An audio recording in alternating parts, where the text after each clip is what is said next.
What's up guys, my name is Ace, and today we're going to be continuing our coverage of the massive dump of information that we got a couple days ago now for Call of Duty Vanguard, as well as Warzone, although in today's video, what we're going to be focusing on is the content that we're going to be seeing at launch for Vanguard. And it appears this could be the most content we've ever seen at launch in Call of Duty, or at least the most we've seen for the past decade or so. And without further ado, let's just dive right into it and start it off with the maps. We've known about the map count for quite some time now. There's going to be 20 multiplayer maps, but 4 of those are reserved for the Combined Arms game mode. So for regular multiplayer, we're going to be seeing 16 maps at launch. This is the highest map count we've seen for the launch of a Call of Duty game since Modern Warfare 3. And just for reference, last year in Cold War, when it comes to maps that are replayable for the standard Call of Duty experience, 6v6, we only had 8 maps at launch. And we didn't reach 16 regular multiplayer maps in Cold War until Season 3. So that's how much content we're getting at launch. The same amount that we got once Season 3 rolled around for Cold War. And going through these maps, we have the 4 maps we had access to in the beta build of the game. So we have Eagle's Nest, Gavutu, Red Star, as well as Hotel Royal. Then we have Battle of Berlin, which is set at night, it's raining, and it's apparently a large-size urban map with a variety of combat opportunities, including alley flank routes, destroyed buildings, and stalled tanks for cover. Then after that, we have a map called Bocage, I hope I pronounced that right, and this takes place in northern France, kind of gives me Saint-Marie-du-Mont vibes, just looking at the color palette and some of the assets we're seeing there. And with this one, it's labeled as a medium-sized map. And this one is set on a farm, so you're going to be able to go inside stables. There's going to be a farmhouse and home, apparently, and also several tanks spilling over from previous battles. Next up, we have Das Haus, and this is a small interior-focused combat within a mock version of the West Wing of the White House. So kind of like the America map from Cold War, this is a training facility where operators are training in a mock-up of the White House. After that, we've got Decoy, and this is another one of those training courses. This is a medium-sized map, and it has a mock town complete with homes and businesses made up of construction materials and plywood. So presumably, we're going to be able to shoot through a lot on this map. Moving on, we have Demyansk. I don't know if I'm pronouncing that one right either. And this one is a small church with a village alongside a river. This is a small-sized map, and apparently the river will be dividing combat between the Western Church and Eastern Lumberyard. The next map is called Desert Siege, and I'm really looking forward to this one. I love the color palette of this. It's nice and bright. It's a desert sort of a map that takes place in northern Africa. And this is another large-sized map. It plays out in a desert village, and it has natural cover with sand dunes as well as rock formations. We've seen little snippets of gameplay of this in the multiplayer reveal as well, and I'm excited to check it out, especially for a larger scale game mode since this is a large map. After that, we have a map called Numa Numa, and this takes place in the South Pacific, and with this one, it's a small-sized map with a large machine gun nest at the central point for contention. Then we've got another map called Oasis, and this is part of the Allied advance from Egypt to Libya, and this is described as a medium-sized map that has fighting in and around ruins, as well as the Oasis Lake. After that one, we have Subpens, and this one is based off the coast of France, and this is described as a small-sized map that has a massive submarine at its center. Next, we have Tuscan, and this is a medium-sized map that features a mix of interior combat among Roman ruins and various buildings. And so far, every map that we've shared here is a brand new original map that we haven't seen before in Call of Duty. There was a map called Subpens in World at War before, but it appears that it is a completely different layout this time around, so I don't believe that's a remade map. However, 2 of the maps that are coming at launch are going to be remakes from CoD World at War. The first one is Castle. And this is definitely one of the fan favorites from World at War. I personally didn't play a ton of World at War's multiplayer. I just stuck with CoD 4 for a couple years back then. But I do remember this map, and I remember enjoying it quite a bit. And then also on top of this, we're going to be seeing Dome, which is a very small-scale map from World at War as well. And this one is fairly chaotic, although I will mention it looks like they're slightly adjusting the layout here. They have included some doors in the middle area there, and there's like a small room that you can access, whereas in the original version of this map, that particular room didn't exist.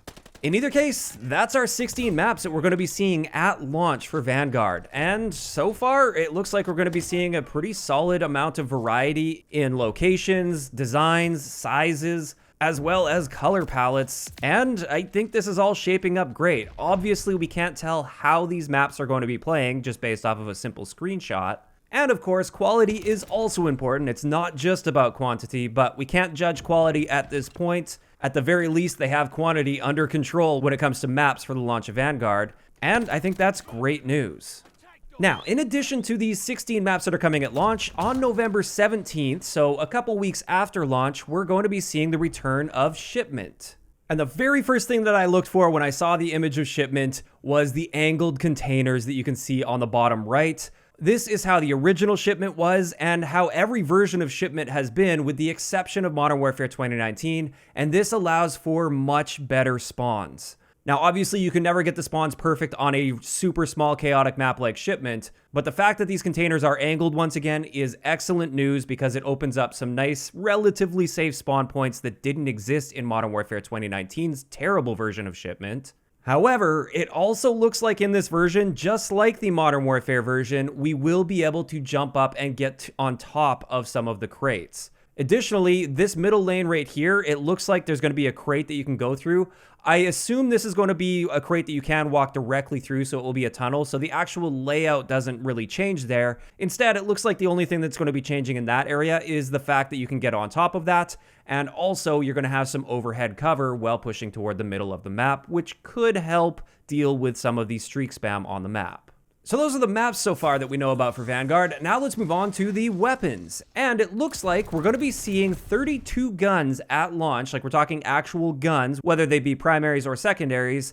And on top of that, we have 4 launchers and 2 melee weapons. So 38 weapons total at launch, which is a great weapon count for the launch of a Call of Duty game. I don't think it's the most of all time, but it's definitely up there, and it's a very solid value. And just a couple interesting things to point out that I noticed. We're going to have 5 handguns. That's a lot of guns at launch, and also 4 launchers. I hope the launcher camo challenges are reasonable this time around, because 4 launchers is going to be a lot of work for those that are going to be grinding for the mastery camo.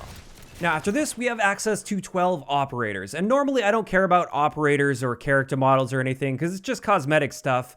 However, in Vanguard, it's worth noting that we can level up each of these operators individually, so you can grind them outside of the standard levels that you're going to be grinding. And in doing so, you unlock more skins for those operators, all the way up until a gold skin. So it looks like there will be a mastery skin for the operators themselves, which I'm really happy to see this. That means we're going to be able to grind not only our camo challenges for our weapons, but on top of that, we have a character grind. And this kind of brings me back to the hero armor from Black Ops 3. I loved grinding through that and using each of those specialists individually and sort of maxing them out so that I mastered the entire game. I hope there will be an overall mastery camo if you get gold for all of your specialists, but we'll have to wait and see on that. And another big hope that I have when it comes to this progression is I hope each operator has its own unique set of challenges that are actually interesting and engaging. I hope it's not just use this operator for a certain period of time and you will unlock it. I hope it's actual like in-game challenges that you're going to be working toward.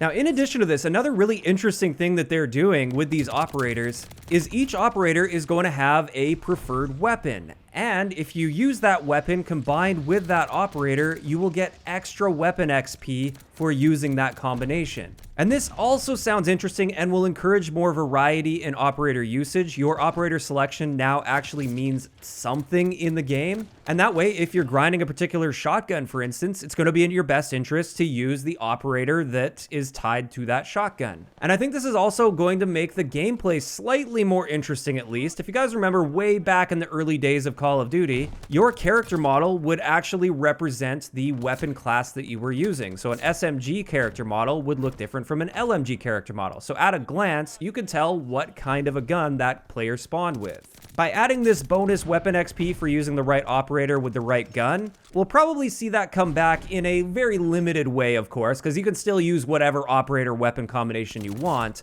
but people will tend to gravitate toward the operator that's going to maximize their weapon XP. And I think that was just a really interesting addition. Now, finally for this video, I did want to talk a little bit about your progression in the game, so your ranking, and it looks like they're basically just going to be following suit with what we saw in Black Ops Cold War. So the first 55 ranks, these are your enlisted ranks, and this is where you actually level up and you unlock your perks and your weapons and your gear. However, once you reach level 55, you've got everything in the game unlocked for the rest of the game's life cycle. Obviously, you'll have to unlock new things as they add new weapons, for instance. But you'll have all of the base items unlocked at level 55, and then everything after that is just going to be the seasonal prestige system. They didn't really go into any more detail than this, so to me, it appears this is basically going to be copied and pasted from Black Ops Cold War, which I do think in some ways at least it was a slight improvement over Modern Warfare's seasonal system. But in either case, I still personally prefer the traditional prestige system of Call of Duty. I've made whole videos talking about that, so we don't have to get into it in too much detail here. But yeah, overall, I'm not particularly excited about this seasonal ranking, just because, to me, it means nothing, especially when your rank's just going to get reset every season. I really don't care what my rank is or what rank I achieve before a season ends. It means nothing to me. And with that, we were going to wrap up today's video, but at the time of recording this, Treyarch just recently tweeted that they are going to be assisting with the ranked playlist this year. So we do have confirmation that a ranked playlist will be happening. However, it looks like it's not coming until 2022, which is honestly not a huge surprise. That's kind of what we've been expecting over the past several years. But all we know so far when it comes to the ranked mode, aside from the fact that it's coming in 2022, is there will be competitive modes, ranked skill divisions, visible skill ratings, and new competitive rewards to Vanguard.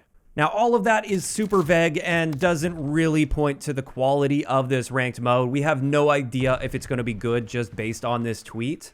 My big hope is that when it comes to the visible skill ratings, I hope this is an actual ELO system like we saw in CoD World War II, where everything is transparent and after every single ranked game that you play, you see exactly how much your rank changes and why. And also, I hope that you can see everybody else's rank in the lobby that you're in, so you see what kind of competition you're up against. Additionally, I really hope we have super solid rewards for playing in the ranked playlist. This is something that Call of Duty just hasn't done a great job with, in my opinion, for quite some time now. So I really hope this turns out to be a solid ranked system, but only time will tell. At this point, we really don't know.